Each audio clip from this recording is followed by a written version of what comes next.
Assalamualaikum warahmatullahi wabarakatuh. Hai sahabat muslimah, semoga kita semua selalu dalam lindungan Allah Subhanahu wa Ta'ala. Amin, amin ya Rabbal Alamin. Pada podcast kali ini, saya Dikin Sukma Hidayati dan Santi Syah Putri akan membahas tokoh wanita yang berjasa di dalam Islam. Untuk mengetahui lebih lanjut, teman-teman bisa dengar podcast ini sampai selesai ya. Dahulunya, Islam pernah mengalami kejayaan di Andalusia, Spanyol.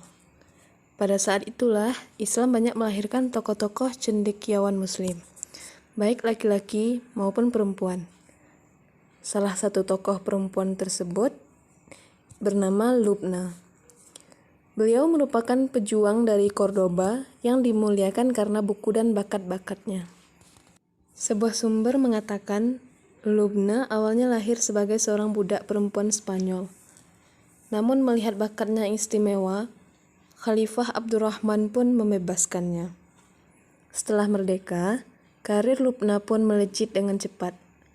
Di usianya yang masih muda, beliau telah berhasil menjadi salah satu tokoh paling penting di Istana Andalusia. Nah, pada awalnya, beliau hanya menempati jabatan sekretaris dan juru tulis. Tapi kemudian, beliau berhasil diangkat menjadi sekretaris pribadi oleh anak dari Khalifah Abdurrahman yang bernama Hakam II bin Abdurrahman. Hal yang paling penting yaitu ketika beliau dipercayakan untuk memimpin perpustakaan di Istana Cordoba. Beberapa sumber lainnya mengatakan, beliau dalam menjalankan tugasnya sebagai pustakawan sangat bertanggung jawab. Menurut Santi, tanggung jawab seperti apa yang harus dipenuhinya? Dalam memenuhi tanggung jawabnya sebagai pustakawan, Lubna bertanggung jawab untuk memperoleh buku perpustakaan sehingga dia pun melakukan perjalanan ke Kairo, Damaskus, dan Baghdad. Nah, setelah perjuangannya menjelajahi beberapa negara sebagai pustakawan kekhalifahan, Lubna berhasil mengoleksi buku hingga lebih dari 500.000 buku. Bahkan, selama berabad-abad, perpustakaan yang dipimpin oleh Lubna adalah perpustakaan terbesar di Eropa dan hanya bisa dikalahkan oleh perpustakaan di Baghdad. Oh iya San, tentunya sebagai muslimah, kita harus meneladani sifat dan perjuangan dari beliau. Nah, kira-kira hal apa saja yang patut kita contoh? Selain sebagai seorang pustakawan, perannya sebagai juru tulis sangat patut dicontoh, di mana pada masa itu juru tulis memiliki tanggung jawab melampaui tugas standar juru tulis saat ini. Kisah Lubna dari Cordoba, dia menulis dan menerjemahkan dan menyalin banyak teks, termasuk Euclid dan Archimedes.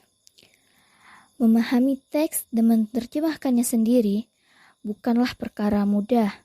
Seperti yang kita ketahui, Lubna juga menjadi seorang ahli matematika.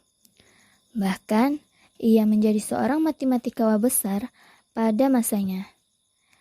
Ia sering berjalan di sepanjang jalan Cordoba untuk mengajarkan persamaan matematika kepada anak-anak. Bahkan, anak-anak sampai mengikutinya hingga dinding pembatas istana Cordoba sambil membaca tabel perkalian yang diajarkan Lubna. Mungkin sosok Lubna menjadi salah satu sosok yang sering terlupakan dalam peradaban Islam.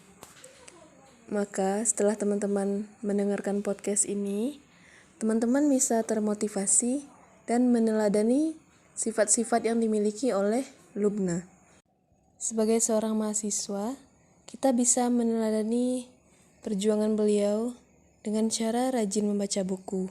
Karena buku merupakan jembatan ilmu. Ada salah satu ungkapan dari Najwa Shihab, yaitu, membaca ialah upaya merengkuh makna, ikhtiar untuk memahami alam semesta. Itulah mengapa buku disebut jendela dunia, yang merangsang pikiran agar terus terbuka. Sekian podcast dari kami. Kami mohon maaf jika terdapat banyak kesalahan.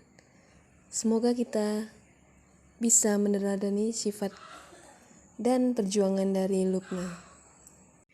Kami ucapkan terima kasih kepada teman-teman yang mendengarkan podcast ini. Sampai jumpa di podcast selanjutnya. Assalamualaikum warahmatullahi wabarakatuh.